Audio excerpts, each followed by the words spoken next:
Hey guys, so we are about to leave Vegas after our Vegas mommy meetup, and we had a couple of minutes, so I thought we should do a video together because we haven't done one in a while and we don't have our kids, so we can just do it. Since it was our 10-year anniversary just a couple of days ago, I thought maybe we could share like 10 things we've learned in the 10 years we've been together. I'm sure there is many more than 10 things, but I just thought we could maybe quickly, we're just kind of doing this off the top of our head, so don't judge. So maybe we'll do 5 each. Okay. Sounds good. You wanna go first? Sure. Okay.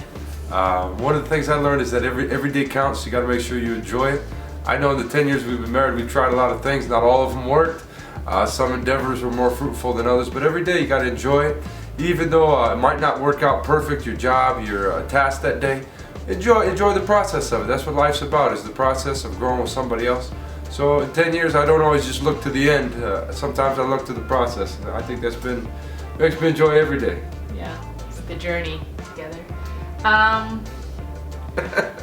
Okay, so I think for me a big one is struggle together. I think a big part, especially for him, I feel like there's been a lot of situations and things like that where he's tried to kind of protect me from getting hurt or whatever. So I just feel like I would rather us both struggle together and both understand the hardship and both have a hard time. Like, I don't know, I'd rather know everything and us struggle together and get through it together, because I feel like that makes us stronger as a couple, and it makes us support each other. And I feel like knowing that you're encouraged and you're supported in hard times is like super huge, because you don't want to feel alone in a relationship. So I would say struggle together, share your struggles, share the things that are hard for you, hard situations. I don't know. No, that's good. I know that's helped me. I know we had a hard time, and she said, "What's bothering you?" And I said, "I don't want to tell you. I don't think it's going to help." And she said, "No, I want to go through the struggle with you. I want to be by your side." So since I've been more open about the hard things and just saying I'm frustrated at this, it's been better. Another thing I would say is be all in. Be spiritually all in, emotionally all in, physically all in. Say, you know what, nothing else is more important than this relationship. So I'm not going to hold back. Saying things like I'm hurt or I'm frustrated, that's okay to say. But also spiritually, you know, growing together, praying together, spending time thinking about dreaming together, being motivated, encouraged. I think saying, you know, you're my most important person in my whole life. So all my dreams, all my desires, and grow on all those different levels together, I think has really helped us. Yeah. So I would say kind of going on that is that like this is the most important thing in my world, well, I mean, besides God. I feel like he is the most important thing to me, above my children, above my friends, above my extended family. And I think especially when you become parents, it's so easy, especially for the mom, to make their kids number one. Like their kids are their number one priority, and then this suffers. So I would really say, for me at least, that this is important, because even in the days when we're not 100% and we're not doing good, I am not a good of a mom. I feel like I have less patience with my kids. Our kids can feel it. And so I feel like making sure that we're always good makes everything else in my life better. I don't know. No, I think so. I really appreciate that. Something else I'd say, it's easier for us because we're really different people. But by nature, I used to be a pretty competitive person. One of the things I would say is don't try and compete with each other. Yeah. Compliment each other. She's got gifts that are so much different, so much better than what I can do. No, all the time I ask her for spelling words or to do a graphic design or help me with the logo. She does everything so good. But if I try and do one as good as she does, it's foolish. So the gifts she has, I come to her.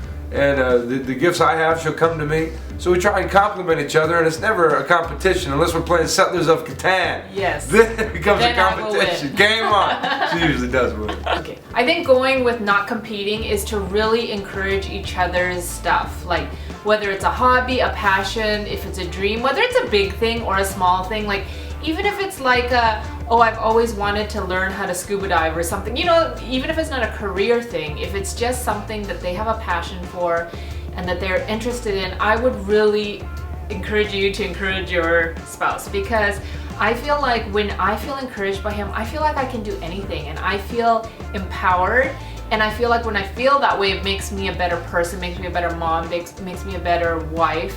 And even for him, when he has stuff that he wants to do, even if I don't care for it, I don't understand it, or it's not interesting to me, because it's interesting to him, I really try to encourage him to do those things, because he comes back from doing those things super excited, super on fire, And you know, it awakens those things. I feel like a lot of people stop dreaming and stop trying new things and stop, you know, because I don't know why. There's so many different reasons, but I would definitely say encourage each other's everything, because having a good support system really makes you feel like you can do anything. I feel like, yeah. It's fun being married to somebody that's passionate. It's fun being married to somebody that's on fire. It's fun being married to someone that's got new stories to tell. Yeah. The next thing I would say is stick it out. It's worth it. Being married 10 years, you have some ups and downs, but it is worth it. It gets sweeter. It gets better. Seeing the ugliness, I know you can't imagine any ugliness coming from this one. I know you can't imagine. She's beautiful inside now. But I will say this, it's worth it. When you see the worst in the other person and you stick by him, it's also good for your soul to say, you know, I'm committed to this person, I married this person. Before God and my friends, I said, till death do us part. So in the hard times, stick it out, knowing that it's going to get sweeter, it's going to get better. So hang in there. Don't give up. Yeah. I think going with that, I would say fight with purpose. I feel like we've gotten a lot better at fighting. I feel like get mad at stupid things and stay madder longer than I should.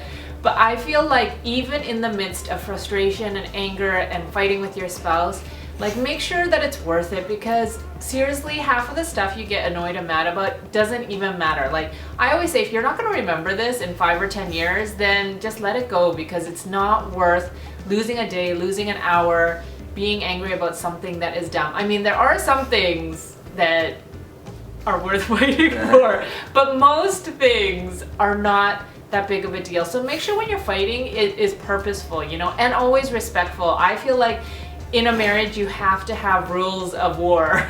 You know, like even when you're arguing and stuff like that, have some rules, have some boundaries that you're not going to cross over, because those hurtful words and actions will carry on even after the argument's over. So, yeah. Yeah, it's very true. You got to be careful what you say in the hard time. The last piece of thing I've learned is to communicate the hard things. I know everyone talks about communication in marriage, but communicate things like that word budget. How much money do we have left? Can we afford this? Do we need to do this? Communicate hard things like when your kids aren't perfect, when your kids make mistakes. I know our kids will try and split us. They'll come to me to ask for something. If I say no, they'll go to her. We got to be honest with how you feel about things. What you're feeling about your finances, how you're feeling if you're getting discouraged, if you're feeling down. The hard conversations that you don't want to have, you have to have. And that's what you have a spouse for, someone to help you. Be your best friend and your best companion. Yep. And then I guess I feel like everything is piggybacking off of what you said. But I guess with communication, for me, I think a huge thing is receiving what he has to say to me. And that goes on so many levels. I still have a hard time sometimes receiving compliments from him, believing the good things he says about me. I have to really believe that he's telling me the truth, and I have to believe that he has my best interest at heart. I feel like women are really hard to correct and really hard to lovingly criticize. He never does. He's probably scared to do it. But I feel like learning how to allow your spouse to speak into your life truthfully, even if it is a little bit hurtful, is a huge thing.